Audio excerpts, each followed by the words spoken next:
नमस्कार साथियों, आप सबका पुनः स्वागत है श्रद्धा एस्ट्रो ज्योतिष में। आज हम लोग कवर करने वाले हैं धनु लग्न की कुंडली में यदि केतु पंचम भाव में बैठे हैं तो क्या फल है। हम ये भी कह सकते हैं धनु लग्न की कुंडली में मेष राशि का केतु किस प्रकार का फल देता है। तो आइए शुरुआत करते हैं आज की क्लास का। लग्न से गिनेंगे एंटी क्लॉकवाइज तो ये आता है पंचम भाव, पांचवा भाव। पंचम भाव में केतु जब मेष राशि में पड़ता है, अगर उसके मूल स्वभाव की बात करें तो अग्नि तत्व राशियों में ये अच्छा फल देते हैं। लेकिन हमने ये भी देखा है कि मेष राशि का राहु भी पहले दुष्प्रभाव के बाद जीवन के जो नेक्स्ट फेज में गिनेंगे, यानी वही अगर ब्रह्मचर्य की उम्र माने 25 साल तो 25 साल के बाद राहु मेष राशि में अच्छा परिणाम भी देते। इस कारण से हमने उसको इसके स्टार कैटेगरी वाले हाउसेस में नहीं गिना है केतु को, क्योंकि सम टाइम राहु भी यहाँ बहुत अच्छा फल देते हैं। उस कंडीशन में फिर हमें केतु अगर वहाँ बैठा तो अच्छा फल तो नहीं मिलेगा, लेकिन अगर शनि साथ आ जाए तो अच्छा फल मिलने लग जाएगा। तो ये ध्यान रखना है कि कब किस परिस्थिति में कौन सा प्लैनेट, स्पेशली राहु केतु के लिए बात चल रही है, अपने नेगेटिव प्रभाव को भी पॉजिटिव में कन्वर्ट कर सकता है। ठीक है, अब केतु यहां बैठे हुए हैं, अच्छा फल देंगे। अकेले बैठे हुए हैं, शुरुआत से ही केतु मेहरबान रहते हैं। कुजवत केतु है तो मंगल के समान। पंचम भाव किसका है? हमारे डिग्री सर्टिफिकेशन कोर्सेस का, पढ़ाई को लेकर। तो पढ़ाई को लेकर आदमी पढ़ाई के दिनों में स्पेशली आदमी दूसरों से संवाद नहीं करता है, ज़्यादा बातचीत करना उसको पसंद नहीं है। बढ़िया डेडिकेटेड होकर स्टडी करेगा, बढ़िया पढ़ाई करेगा। पढ़ाई का सब्जेक्ट क्या हो सकता है वो हम ऑलरेडी डिस्कस कर चुके हैं पुराने, आप इसी प्लेलिस्ट के जो पुराने वीडियो केतु के वो आप देखिए कि एक नंबर में और क्या क्या प्रोफेशन आ सकते हैं। अब एक नंबर में हमें डिपेंड करता है मंगल कहाँ बैठा है। जैसे मंगल मान लीजिए यहाँ बैठा हुआ है तो कोई ये यानी कुंभ राशि जो शनि की राशि है, तो कोई ऐसा प्रोफेशन या कोई ऐसी स्टडी कर सकता है जहाँ मंगल की तरह थोड़ा सा एग्रेशन भी हो और कुछ लैंड इश्यूज भी हो सकते हैं। और क्योंकि वो बैंकिंग राशि में बैठ गए, क्योंकि कुंभ राशि को लाभ राशि माना जाता है, डिपॉजिट्स राशि तो इस प्रकार की चीज़ों में हम कह सकते हैं कि भाई कोई ऐसा काम, फाइनेंसिंग, लैंड फाइनेंसिंग, इस प्रकार की स्टडी के लिए वो इन्वॉल्व हो सकता है। कोई भी ऐसी स्टडी जिसमें मंगल का रोल आ रहा है और साथ साथ शनि के कुंभ राशि का रोल आ रहा है, ऐसी चीज़ को समझना है आपको कि बैंक से रिलेटेड कोई ऐसा काम है जिसमें हम लैंड इश्यूज पर डिस्कस करते हैं। इस प्रकार की चीज़ों को ध्यान रखना है। और अगर मंगल यही का स्वामी है, वो सूर्य की राशि में बैठ जाता है तो वो एक राजा, क्योंकि सभी राशियों का राजा है सिंह राशि, राजा के भाव में चला गया अभी। और जहाँ वो बैठा उसका भी ध्यान रखना आपको। वो क्या है? धर्म, भाग्य, पिता। तो इस प्रकार की स्टडी भी वो कर सकता है कि कहीं ना कहीं जैसे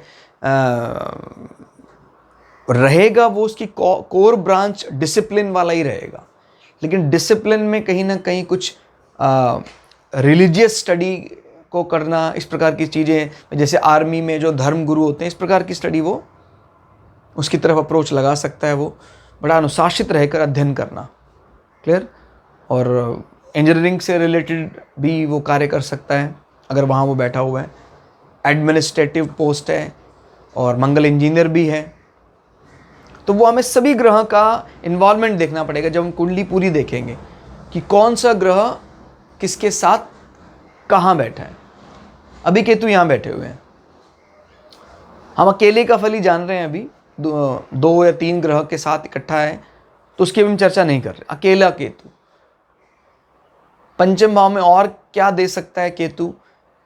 पंचम भाव होता है हमारा सडन, नॉट सडन, हमको कह सकते हैं हम उसके लिए खुद तैयारी करते हैं कि भाई लॉटरी हमने निकाली है, लॉटरी निकली कि नहीं निकली। तो ऐसा जातक को इन सब चीज़ों से कोई ज़्यादा ना तो वो इसमें लिप्त होना चाहता है, ना खुद उसको कुछ विशेष रूप से फायदा होता है। पंचम भाव हमारे माता के एसेट्स भी बताता है, क्योंकि चौथे से दूसरा है।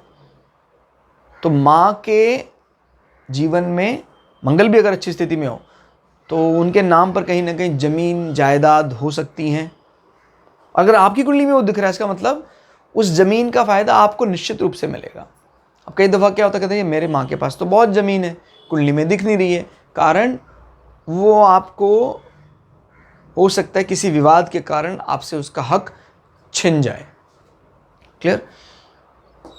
पंचम भाव शरीर के अंगों में बात करें तो स्टमक, उदर को बताता है। अगर मंगल कमज़ोर है तो जठराग्नि में दिक्कत, यानी कि जो पेनक्रियोटिक जूस होता है उस पर अगर कमी आ जाए तो आदमी को फिर क्या हो सकता है, शुगर भी हो सकता है। क्योंकि अगर पेनक्रियास बिगड़ जाए तो एक हार्मोन होता है इंसुलिन, इंसुलिन कम हो जाता है और आदमी को शुगर हो जाता है।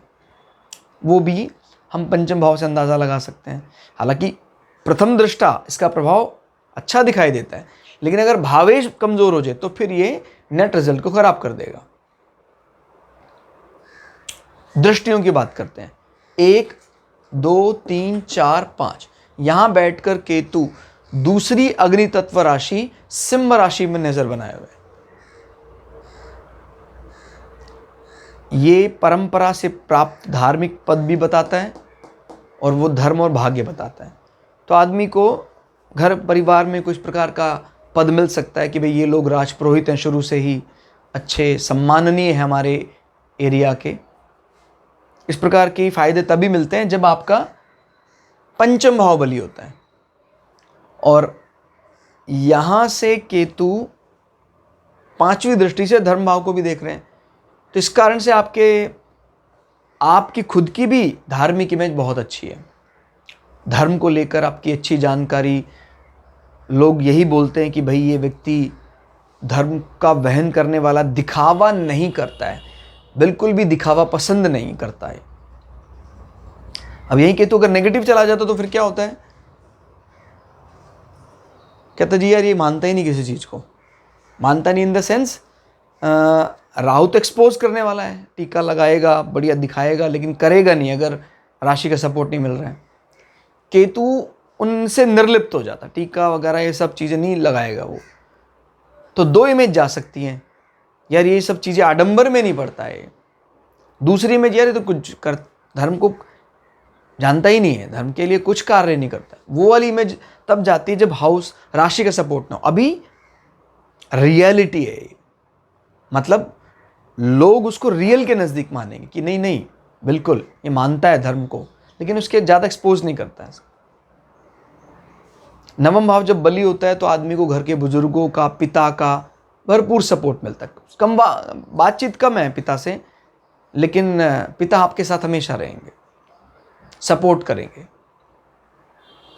नवम भाव धार्मिक यात्राएं, गंगा जी की डुबकियां भी खूब लगवा देता है, तो ये भी यहाँ से दिखाई दे रहा है कि आप धार्मिक यात्राएं करेंगे, फायदा होगा उसका आपको। नवम, अगर आपके पंचम और नवम का पॉजिटिवली संबंध आ रहा है तो ऐसे व्यक्ति को हायर रिसर्च के लिए जाना चाहिए। पीएचडी डॉक्टरेट से उसको फायदा होगा, निश्चित रूप से उसको हायर डिग्री करनी चाहिए। पंचम भाव मतलब इससे पंचम यानी है आपकी कुंडली में नवम भाव। नवम भाव 1 2 3 सप्तम से तृतीय, तो आपके साले सालियां, आपके जीजाश्री, उनके साथ भी आपके संबंध अच्छे होंगे। टेलीफोन कन्वर्सेशन ज़्यादा नहीं होता है, लेकिन रिलेशनशिप बहुत अच्छे हैं, बातचीत अच्छी है। मतलब टेलीफोन पे इतना बढ़िया बात नहीं करते, लेकिन आपके जो जब मिलते हैं तो पूरे जोश से मिलते हैं। तो कम बातचीत में भी माने टेलीफोनिक कन्वर्सेशन कम होने पर भी संबंध बिछड़ जाए ऐसा संभव नहीं है, अच्छे से जानने वाले एक दूसरे को। फिर तीसरा है तो मतलब आपके पार्टनर के भाई बहन, तो आपके साले सालियां। यहां से आगे गिनते हैं 5 6 7, सातवीं दृष्टि को हम काउंट नहीं कर रहे हैं अभी, मैंने आपको ऑलरेडी बता दिया है क्यों। 8 9, नौवीं दृष्टि से केतु आपके मस्तिष्क पर नजर बनाए हुए, तो वो व्यक्ति के कहीं ना कहीं सेरेब्रम को एक्टिव होने की बात करता है। आदमी का दिमाग बड़ा शांत रहता है, अनावश्यक क्रोध नहीं है उसको, सरल होगा, अच्छे विचार मस्तिष्क में जगेंगे। भाई मोक्ष देने वाला प्लैनेट अच्छी अवस्था में बैठकर आपको देख रहा है। दादा का स्वास्थ्य भी अच्छा रहेगा, बृहस्पति भी अगर अच्छी स्थिति में, फिर कहना ही क्या। और यहीं अगर खराब प्लैनेट बैठ जाए तो दादा की हेल्थ खराब हो जाती है। और घर का स्वामी भी बिगड़ जाए तो दादाजी नसीब भी नहीं होते, आदमी को देखना नसीब नहीं होता। जैसे मान लीजिए मेष राशि है, यहां बैठ जाए राहु, दादाजी के प्राण हर लेगा। और अगर मंगल भी कमजोर है तो दादा की शक्ल भी नहीं देख पाएगा व्यक्ति। तो इस प्रकार के चीज़ों को आप धीरे धीरे जब अब कई पूछते हैं कि सर क्या किया जाए कि एस्ट्रोलॉजी जल्दी से जल्दी आने लग जाए। तो देखो ऐसे तो बहुत चीज़ें मैं आपको बता सकता हूँ, आप ये करो वो करो ये करो, लेकिन 100 बात की ये वाली बात अगर आप कर देते तो एस्ट्रोलॉजी आपको तत्काल से आना शुरू हो जाएगा कि आप कुंडलियां देखें और कुंडलियां देखकर आप धीरे धीरे खुद से प्रेडिक्शन करना चालू करें। सबसे सरल तरीका है, आप भृगु सरल पद्धति की प्लेलिस्ट को लगा लीजिए और घर पे पहले जितनी कुंडलियां हैं सब प्लैनेट्स के लोकेशंस आप देख लीजिए। भाई जैसे मेष लग्न में सूर्य तृतीय भाव में बैठे, उसको देखिए प्लेलिस्ट में, उसका फल आपने जान लिया, टिक कर लीजिए उसको। दूसरी कुंडली उठाइए, उसमें सूर्य कहाँ बैठा है, तो कंपैरेटिव फिलॉसफी आपको आ जाएगी। यार मेष लग्न में सूर्य ये फल दे रहा था इस भाव में, तो तुला लग्न में सूर्य ऐसा फल देगा इस भाव में। इससे सरल कोई तरीका नहीं है। कुंडली देखिए, और कुंडली कोई मतलब ये कह देना आसान है, कुंडली देखिए कौन सा ऐसा शास्त्र है जो सीधा कुंडली आपको दिखाने पर विचार करता है, वो सिर्फ भृगु संहिता है। तो प्लेलिस्ट लगा लीजिए, आप सूर्य से शुरू कर लीजिए। सपोज घर के सारे लोगों की कुंडली आप एक कॉपी में बना लीजिए और अलग अलग प्लैनेट को अलग अलग लग्न में देख डालिए। उसके बाद जब आप पूरी कुंडली सामने रखेंगे, खुद ब खुद सारे के सारे फल अपने आप समझ में आ जाएंगे। इससे आसान कोई तरीका नहीं है। आप चाहे 100 किताब पढ़ लें, चाहे 200, चाहे 1000, जब तक आप भृगु सरल पद्धति कुंडली पर अप्लाई करना नहीं सीख जाते हैं, तब तक आप कुंडली की फल विवेचना नहीं कर सकते। और मैं यही चाहूँगा, आप कहीं ना कहीं कुछ प्रेडिक्शन करने वाले अगर उसमें आ गए, अगर आपने कुछ वीडियोस देख ली हैं तो आप प्रेडिक्ट कर डालें उसको। गलतियां करें, आप गलतियां करेंगे तो ही आप सीखेंगे। एक अच्छे एस्ट्रोलॉजर के लिए, जैसे मान लीजिए उसने 100 भविष्यवाणियां की हैं, शुरुआत की मैं बात बता रहा हूं, 100 में से उसने 40 भविष्यवाणियां उसकी गलत हैं। ये मैं आपको बता रहा हूं ताकि आपका विश्वास जो है वो खराब ना हो, आत्मविश्वास डामाडोल। 60 सही है, कीप ट्राई। फिर भविष्यवाणी की आपने 100, अभी 60 का 65।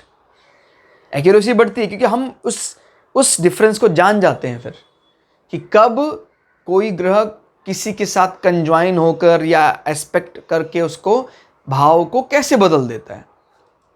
75, 80, 89, 90, 95, 100। लेकिन एक्यूरेसी बढ़ाने का मात्र यही एक तरीका है और कोई तरीका नहीं है। इसलिए बजाय इधर उधर आप भागने के, इस मेथड को पकड़ लीजिए आप। भृगु संहिता, भृगु सरल पद्धति उठाइए, शुरुआत से लेकर प्लेलिस्ट एंड तक खत्म कर डालिए। आप पारंगत हो जाएंगे, इस बात की पूरी गारंटी है। आपको और अतिरिक्त ग्रंथों के अध्ययन की आवश्यकता तब पड़ेगी जब आप भविष्यवाणी में कहीं अटकेंगे कि ये बात मुझे परेशान कर रही है। लेकिन आपको एक थ्रेशोल्ड, जिसको बोलते हैं एस्ट्रोलॉजर बनने के लिए एक थ्रेशोल्ड चाहिए, वहां तक पहुंचाने में ये वीडियो पूरी तरह से सक्षम है।